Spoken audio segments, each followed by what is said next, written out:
Hi all, എല്ലാ കൂട്ടുകാർക്കും പുതിയൊരു വീഡിയോയിലോട്ട് സ്വാഗതം. അപ്പോൾ ഇന്ന് വിഷു സീരീസ് വീഡിയോയുടെ 4th വീഡിയോ ആണ് കേട്ടോ. അപ്പോൾ ഇന്നത്തെ വീഡിയോയിൽ നമ്മൾ കാർഡ്ബോർഡ് വെച്ചിട്ടാണ് നമ്മളൊരു സംഭവം ചെയ്യാൻ പോകുന്നത്. അപ്പോൾ ഒരു ഇൻട്രസ്റ്റിംഗ് ആയിട്ടുള്ള സംഭവമാണ്. അപ്പോൾ നമുക്ക് ഏത് ടൈപ്പ് ഓഫ് കാർഡ്ബോർഡ് വേണമെങ്കിലും യൂസ് ചെയ്യാം. കുറച്ച് കട്ടിയുള്ള ഇങ്ങനെ ഞെക്കുമ്പോൾ അമർന്ന് പോവാത്ത ടൈപ്പ് കാർഡ്ബോർഡാണ് കുറച്ചുകൂടെ നല്ലത് കേട്ടോ. അപ്പോൾ നമ്മളിതാ ഇതുപോലൊരു കാർഡ്ബോർഡിൻ്റെ പീസ് എടുത്ത് വെക്കാം. ഓക്കെ, അതിനുശേഷം നമ്മൾ ഒരു പേപ്പർ എടുക്കുക. പേപ്പർ എടുത്തിട്ട് അതിനെന്താ ഇതുപോലെ ഹാഫായിട്ട് ഫോൾഡ് ചെയ്യുകയാണ് ചെയ്യുന്നത്. കണ്ടോ, ഹാഫായിട്ട് ഫോൾഡ് ചെയ്തതിന് ശേഷം നമ്മളിതാ ഒരു സർക്കിള് ഹാഫായിട്ട് ഇതാ ഇവിടെ വരച്ചു കൊടുക്കുക. ഒരു ചെറുത് വരച്ചു കൊടുക്കുക. അതിനുശേഷം അതിനേക്കാളും കുറച്ചുകൂടെ വലുത് വരച്ചു കൊടുക്കുക. കണ്ടോ, ഈ ഒരു വലിയ ഷേപ്പ് വരച്ചു കൊടുത്തു. പിന്നെ നമ്മളിങ്ങനെ ഡിസൈൻ ചെയ്യാണ് കേട്ടോ ചെയ്യുന്നത്. അപ്പം നമ്മളിപ്പോൾ ചെയ്യുന്നത് ഒരു വാൽക്കണ്ണാടി ഉണ്ടാക്കാനായിട്ട് ശ്രമിക്കുകയാണ്. അപ്പോൾ നമുക്ക് വിഷു കണിക്കൊക്കെ വെക്കുന്ന വാൽക്കണ്ണാടി ഉണ്ടല്ലോ, അതാണ് വരയ്ക്കാൻ വേണ്ടി ശ്രമിക്കുന്നത്. അപ്പോൾ ഈ ഒരു ഡിസൈനൊക്കെ ചെയ്യാം. എന്നിട്ട് നമ്മൾ എന്ത് ചെയ്യുന്നതെന്ന് വെച്ചാൽ ഈ ഒരു പേപ്പർ പാറ്റേൺ ചെയ്തെടുത്തതിന് ശേഷം ഇതാ കണ്ടോ, ഈ ഒരു ഡിസൈനാണ് ചെയ്ത് ഇതിങ്ങനെ കട്ട് ചെയ്തെടുക്കുകയാണ്. ഈ പാറ്റേൺ ആണ് നമ്മൾ കട്ട് ചെയ്യുന്നത് കേട്ടോ. അപ്പോൾ ഹാഫായിട്ട് ഫോൾഡ് ചെയ്ത് ചെയ്യുന്നത് എന്തിനാണെന്ന് വെച്ചാൽ അപ്പോൾ ഒരു സൈഡ് മാത്രം വരച്ചാൽ മതി, നമുക്ക് രണ്ട് സൈഡും ഒരേപോലെ കിട്ടും. ഇനി ഇതാ ഇതിൻ്റെ ഉള്ളിൽ വരച്ചു കൊടുത്താൽ ചെറിയ സർക്കിളും കൂടി ഉണ്ടല്ലോ, അതും കൂടെ നമ്മൾ കട്ട് ചെയ്ത് മാറ്റാം. കണ്ടോ, അപ്പോൾ ഇതുപോലെ ഇങ്ങനെ വന്നിട്ടുണ്ട്. ഇനി നമ്മൾ ഇതൊരു കാർഡ്ബോർഡ് പീസുമേ വെച്ചതിന് ശേഷം നമ്മൾ അതിൻ്റെ ഔട്ട്ലൈനിലൂടെ ഇത് കട്ട് ചെയ്തിട്ട് കാർഡ്ബോർഡ് എടുക്കാം. കണ്ടോ, ഇപ്പോൾ ഇതുപോലെ നമ്മൾ കട്ട് ചെയ്ത് എടുത്തിട്ടുണ്ട്. അപ്പോൾ ഇതുപോലെയാണ് നമ്മൾ കട്ട് ചെയ്ത് ഡിസൈൻ ചെയ്ത് എടുക്കുന്നത്. ഇതിൻ്റെ ഡിസൈനിങ് ഒക്കെ വാൽക്കണ്ണാടിയിൽ നിന്ന് അടിച്ചു കൊടുത്തു കഴിഞ്ഞാൽ ഗൂഗിളിൽ കിട്ടും. അപ്പോൾ അത് വെച്ചിട്ട് ചെയ്യാം കേട്ടോ. ഇനി അതിൻ്റെ ഉള്ളിൽ കണ്ടോ, ഞാൻ ചെറുതായിട്ടൊന്ന് വരച്ചെടുത്തിട്ടുണ്ട്, ഹോൾ ഇട്ട് കൊടുത്തിട്ടുണ്ട്. ഇനി അതിൽ കുറച്ചും കൂടെ ഗ്ലൂ ഇട്ടതിന് ശേഷം ഇതിൻ്റെ താഴെ ഭാഗം ഒന്നും കൂടെ ഒന്ന് കട്ടിയാവാൻ വേണ്ടിയിട്ട് ഗ്ലൂ ഇട്ടിട്ട് ഞാൻ വേറെ ഒരു കാർഡ്ബോർഡിൻ്റെ പീസിൽ ഒട്ടിച്ചു കൊടുക്കുകയാണ് ചെയ്യുന്നത് കേട്ടോ. അപ്പോൾ ഞാൻ നേരത്തെ എടുത്ത കാർഡ്ബോർഡ് കുറച്ച് കട്ടി കുറവാണ്. എന്താ വെച്ചാൽ അതിൻ്റെ ഉള്ളിൽ സ്പോഞ്ച് പോലെ വെച്ചിട്ടുള്ള ഒരു സംഭവമില്ലേ, അങ്ങനത്തെ കാർഡ്ബോർഡാണ് കേട്ടോ.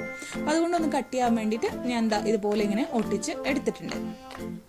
കണ്ടോ, അപ്പോൾ നമ്മുടെ ആ പേപ്പർ പാറ്റേണും കൂടെ ഞാൻ അതിൻ്റെ മുകളിലൊന്ന് ഒട്ടിച്ചു കൊടുത്തിട്ടുണ്ട് കേട്ടോ. പിന്നെ ഒരു റൗണ്ട് ഷേപ്പ് നമ്മൾ കട്ട് ചെയ്തെടുത്തു. ഉൾഭാഗം കണ്ടോ, സെയിം ആ ഒരു സർക്കിളും പിന്നെ കുറച്ച് വലിയ ഒരു സർക്കിളാക്കിയിട്ട് കട്ട് ചെയ്തിട്ട് എടുത്തിട്ടുണ്ട്.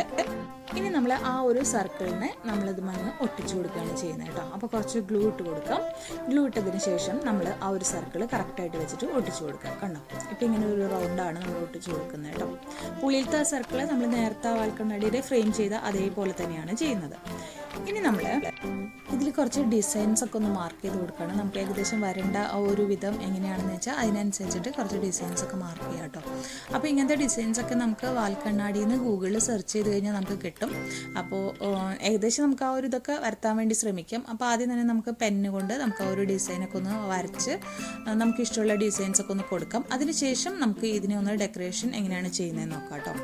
അപ്പോൾ ഫുള്ളായിട്ട് വരച്ചു കൊടുത്തതിന് ശേഷം ഞാനിവിടെ ഒരു 3D ഔട്ട്ലൈനർ, നമ്മുടെ ഡ്രസ്സുമേലൊക്കെ ചെയ്യുന്ന 3D ഔട്ട്ലൈനർ ഉണ്ടല്ലോ, അത് വെച്ചിട്ടാണ് ഞാനിങ്ങനെ ഡെക്കറേറ്റ് ചെയ്ത് കൊടുക്കുന്നത്. ഇതിലില്ലെങ്കിൽ നമുക്ക് ഒരു നൂല് ഒട്ടിച്ചു കൊടുത്താൽ മതി, അല്ലെങ്കിൽ നമ്മുടെ ഗ്ലൂ ഉണ്ടല്ലോ, ഗ്ലൂ കൊടുത്താലും മതി.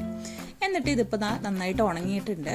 ഉണങ്ങിയതിന് ശേഷം ഞാൻ എന്ത് ചെയ്തു വെച്ചാൽ നമ്മുടെ ഗോൾഡ് കളർ ഉണ്ടല്ലോ, പേൾ ഗോൾഡ് എടുത്തിട്ട് നന്നായിട്ടൊന്ന് കളർ ചെയ്തെടുത്തു. അതിനുശേഷം കുറച്ച് ബ്രോൺസും കൂടെ എടുത്ത് കയ്യിലെടുത്തിട്ട് ഒന്നിങ്ങനെ നമ്മുടെ ആ ഒരു ഡിസൈനൊക്കെ ഉണ്ടല്ലോ ആ ഒരു ഭാഗത്തായിട്ട് ഇങ്ങനെ കൈ കൊണ്ട് അപ്ലൈ ചെയ്ത് കൊടുത്തു. അപ്പോൾ ആ ഗോൾഡ് ഉണങ്ങുന്നതിന് മുന്നേ തന്നെയാണ് കേട്ടോ അപ്ലൈ ചെയ്ത് കൊടുക്കുന്നത്. അപ്പോഴാണ് അതൊന്ന് എംപോസ് ചെയ്ത് നിൽക്കുള്ളൂ. അപ്പോൾ അതിന് ശേഷം ഇതിൻ്റെ ഉള്ളിൽ നമ്മൾ കുറച്ച് ഗ്ലൂ അപ്ലൈ ചെയ്ത് കൊടുക്കുക. ഒരു ഹോള് നമ്മൾ ഇട്ടിട്ടുണ്ടല്ലോ, അവിടെ നമ്മൾ ഗ്ലൂ അപ്ലൈ ചെയ്തിട്ട് ഇതുപോലൊരു മിററാണ് നമ്മൾ ഇവിടെ ഇങ്ങനെ സ്റ്റിക്ക് ചെയ്ത് കൊടുക്കുന്നത്. ഇനിയിപ്പോൾ ഇങ്ങനത്തെ മിറർ ഇല്ല എന്നുണ്ടെങ്കിൽ നിങ്ങൾക്ക് ഒരു കാര്യം ചെയ്യാം, നമ്മുടെ അലുമിനിയം ഫോയിലോ അല്ലെങ്കിൽ ബിസ്ക്കറ്റിൻ്റെ ഒക്കെ റാപ്പറിൻ്റെ ഉള്ളിലൊക്കെ സിൽവർ കളർ ഉണ്ടാവില്ലേ, അതൊരു പേപ്പർ ഒട്ടിച്ചിട്ട് ഇതിനുള്ളിൽ ഇങ്ങനെ വെച്ച് കൊടുത്താൽ മതി. അപ്പോൾ നമുക്ക് ഏകദേശം ഈ ഒരു ലുക്കൊക്കെ തന്നെ കിട്ടും കേട്ടോ. മിററിൻ്റെ അത്ര വരില്ലെങ്കിലും ഏകദേശം അതിൻ്റെ അടുത്ത് നിൽക്കുന്ന ഒരു ലുക്ക് കിട്ടും കേട്ടോ. അപ്പോൾ നമ്മുടെ വാൽക്കണ്ണാടി ഇവിടെ റെഡി ആയിട്ടുണ്ട്. അപ്പോൾ നമ്മൾ ഉണ്ടാക്കിയ നമ്മുടെ വിഷു പൂവിൻ്റെ അടുത്തൊക്കെ നമ്മളൊന്ന് കൊണ്ടുവച്ചതാണ് കേട്ടോ.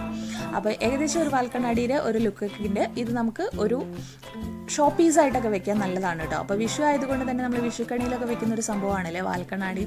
അപ്പോൾ അത് നമുക്ക് കൈകൊണ്ട് ഹാൻഡ് മെയ്ഡായിട്ട് ഉണ്ടാക്കിയെടുക്കുമ്പോൾ ഒരു രസമല്ലേ, ഒരു ക്രാഫ്റ്റ് പീസായിട്ട് വെക്കുന്നത്. അപ്പോൾ നമ്മളുടെ ഈ ഒരു ക്രാഫ്റ്റ് ഇഷ്ടമായെന്ന് വിചാരിക്കുന്നു.